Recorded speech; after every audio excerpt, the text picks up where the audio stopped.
જય માતાજી, જય દ્વારકાધીશ। કેમ છો બધા? મજામાં જઈશો? તો આજે આપણે આવી ગયા છીએ રેસીપી વિડીયો લઈને। તો આજે આપણે બનાવવાની છે અડદની દાળ। તો ચાલો હવે આપણે પહેલાં બધી વસ્તુ સુધારી લઈ।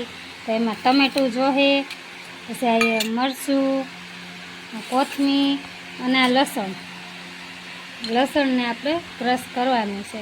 તો હવે હું પહેલાં બધું સુધારી લઉં। તો ફેમિલી, હવે આપણી દાળ પણ મસ્તની બફાઈ ગઈ છે। હવે આપણે ગેસ ચાલુ કરી દઈએ। તો ફેમિલી છે ને, મારે લાઇટર છે ને ખરાબ થઈ ગયું છે, કાંઈ વાંધો નહીં, હાલો હવે ગેસ આપણે ચાલુ કરી દીધો અને હવે આપણે આ કઢાઈ મૂકી દઈએ। કઢાઈ મૂકી દીધી છે અને હવે આપણે એમાં તેલ નાખી દઈશું।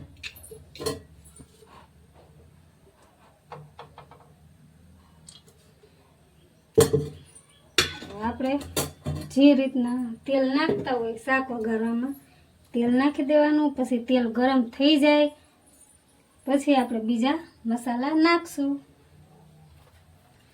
તાવદીમાં જો કે આપણે બધું સુધારીને કમ્પ્લીટ કરી નાખ્યું છે। તો હવે આપણે તેલ આવી ગયું છે, તો પહેલાં આપણે અડધી ચમચી રાઈ નાખીશું।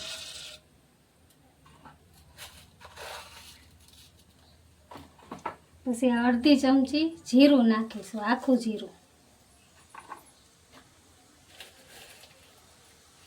અને આપણે 5-6 પત્તા લીમડાના નાખીશું।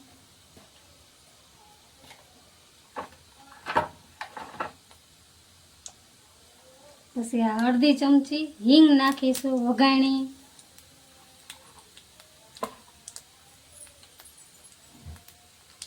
પછી છે ને એને થોડીક વાર ચડવા દેવાનું, રાઈ ને એવું બધું ફૂટી જાય મસ્તનું। પછી આપણે આ ખાંડેલું લસણ નાખીશું।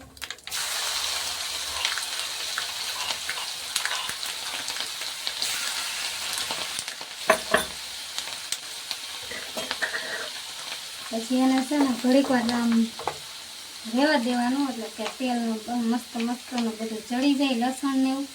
પછી આપણે ટમેટા નાખી દઈશું।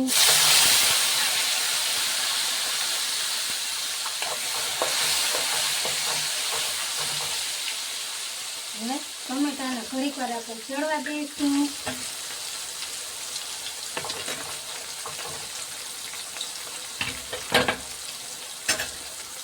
પછી આપણે સુધારેલા મરચાં નાખશું, કેમ કે આપણે અડદની દાળને બહુ તીખી કરવાની નથી।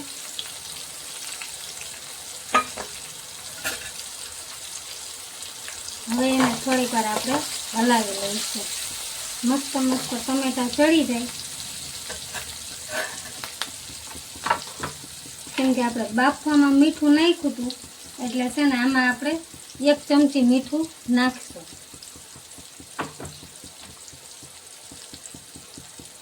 અડધી ચમચી હળદર,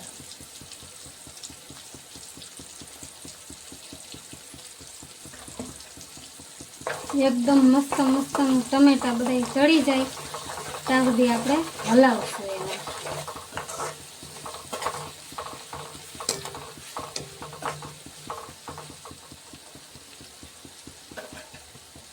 મસ્ત ચડવા દેવાનું એક રસ થાય ત્યાં સુધી।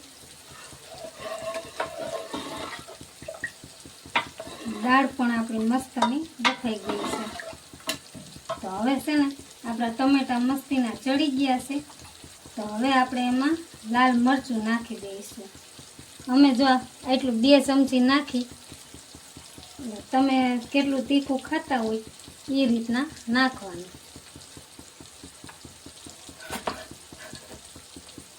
આપણે હવે હલાવી દઈશું અને મસ્ત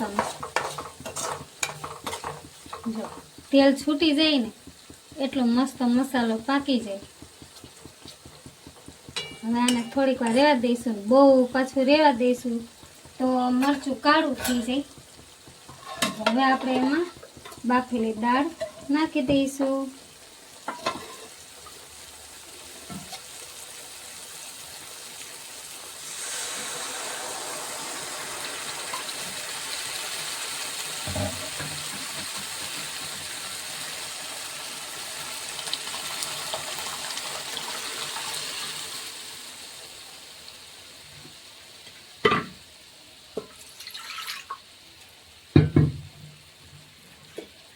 થોડુંક પાણી પણ નાખશું, કેમ કે દાળ ચીકણી હોય ને ચડી જાય મસ્ત મસ્ત. હવે આપણે દાળને હલાવી લઈશું મસ્ત. અડદની દાળ કેને કેને ભાવે છે કોમેન્ટમાં જરૂર કહેજો. મસ્ત મસ્ત હમણાં ઉકળી જાય ને પછી જો તમને કલર જ છે ને અલગ પ્રકારનો હોય. અમે તો આને બાજરાના રોટલા હારે ખાઈ, તમે રોટલી હારે ખાઓ કે ભાખરી હારે ખાઓ, શેની હારે ખાઓ એ કોમેન્ટમાં જરૂર કહેજો. તો હવે થોડીક વાર આપણે દાળને રેવા દેશું. ફેમિલી આપણી દાળ થઈ ગઈ છે મસ્ત મસ્ત ને જો અમે જો આવી રીતના દાળ બનાવી અને પછી બાજરાના રોટલા હારે ખાવાની એટલી મજા આવે. એમાંય મસ્ત મસ્તનો વરસાદ કેમ છે પણ કોમેન્ટ બોક્સમાં જરૂર કહેજો દાળ કેવી લાગે છે. હવે દાળ આપણી ઉકળી ગઈ છે તો હવે આપણે બંધ કરી દઈશું ગેસ. આપણે 1 ચમચી જીરું નાખી દઈશું ખાંડેલું. હવે એને પણ આપણે હલાવી નાખશું, કેમ કે જીરું ગમે શાક સબ્જી કે દાળ ગમે થઈ ગયા પછી તમે આખું જીરું નાખો ને ખાંડેલું તો એનો સ્વાદ બહુ સરસ આવે. અમે તો આવી રીતના નાખીશી, ઘણા પહેલાંય નાખી દેતા હોય પણ અમે આવી રીતના જ હું દાળ બનાવું છું, સાદી ને સિમ્પલ. પણ આ દાળ પણ ખાવાની બહુ મજા આવે છે. તો હવે નાખી દઈશું આપણે ધાણા.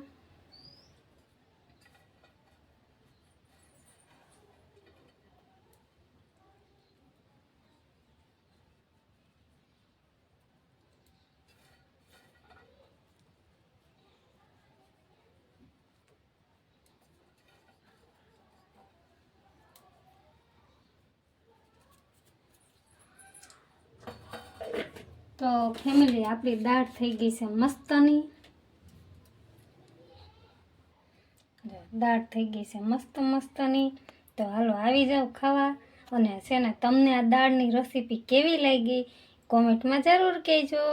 અને હવે આગળ આપણે શું બનાવી એ પણ કોમેન્ટ બોક્સમાં જરૂર કહેજો. તમે બધા વિડીયોને લાઈક કરજો, શેર કરજો અને શક્કરપારા કરજો, કેમ કે મને બીજું કાંઈ બોલતા આવડતું નથી. એટલે હું છે ને ફોલો કરી નાખજો મારી ચેનલને, એટલે તમને આવા રેસીપી વિડીયો જોવાના વધારે મળે તમને. એટલે છે ને આજનો આ દાળનો રેસીપી તમને કેવી લાગી ને જો તોય છતાં કાંઈ ખામી હોય તો મને જરૂર કોમેન્ટ બોક્સમાં કહેજો. અને હું તો સાદી ને સિમ્પલ આવી રીતના દાળ બનાવું છું. આમાં હજી કાંઈ બીજું કાંઈ જો નાખવાનું ઘટતું હોય તો કોમેન્ટમાં જરૂર કહેજો. અને તમે બધા વિડીયોને લાઈક કરો, શેર કરજો. અને ત્યાં સુધીમાં હું બાજરાના રોટલા કરી નાખું. તો હાલો આવી જાઓ. જય માતાજી, જય દ્વારકાધીશ. મળી કાલે બીજા વિડીયોમાં.